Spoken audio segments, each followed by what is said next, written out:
Ej, hvor jeg bare elsker kartofler. Ja.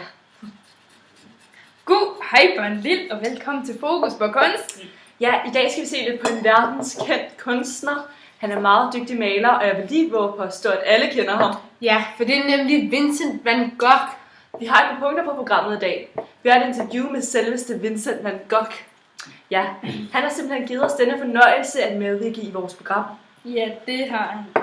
Og så har vi også et par eksperter inde i studiet, der vil fortælle lidt om kaos i kunsten og et selvvalgt værk af Vincent van Gogh.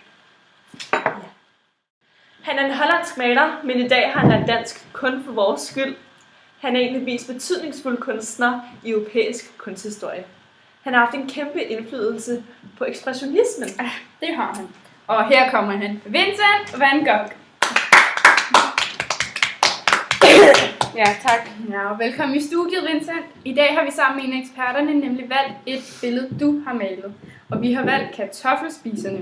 Sig os, Vincent, hvordan kom den idé til dig?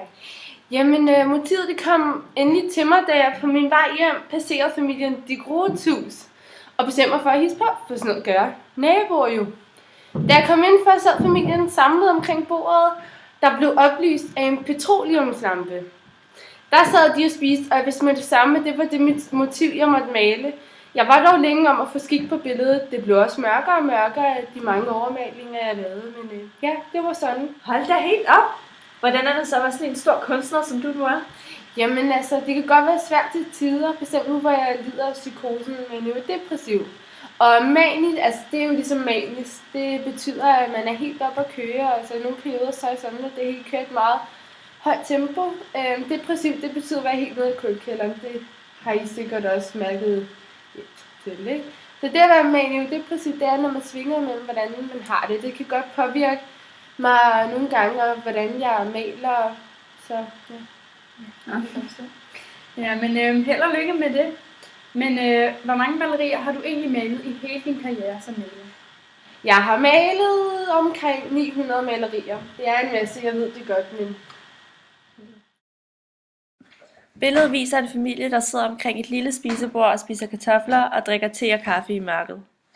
Man kan se, at det er en meget fattig familie, da de kun har én lampe i loftet, der lyser svagt, og så spiser de kartofler, hvilket ikke er den mest lækre delikatesse.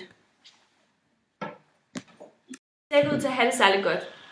Deres ansigter er matte og fortagere, og de ser opgivende ud, som om der ikke er noget som helst at være glad for. Lyset og farverne har en klam mugfarve, som hjælper til, at man får det indtryk af, at der er rigtig ubehageligt og uhygiejnisk og slidt. Den klamme grønne farve befinder sig på rigtig mange steder på billedet, og derfor så får man virkelig det der indtryk af, at der var virkelig uhygiejnisk. Billedet virker til at være rigtig indlukket.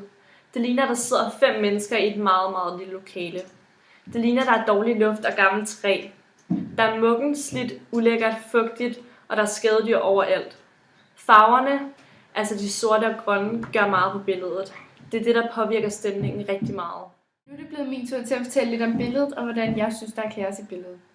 Først og fremmest er der farverne i billedet, som er sådan meget mørke, en lidt muggengrøn, mørkegrøn sort, og nogle steder er der også lidt gulligt i det. Det synes jeg i hvert fald ikke er sådan nogle venlige farver, eller hyggelige farver. Det er mere nogle uhyggelige farver, venlige farver. Og når noget er sådan lidt uhyggeligt i det, er der også tit lidt kaos.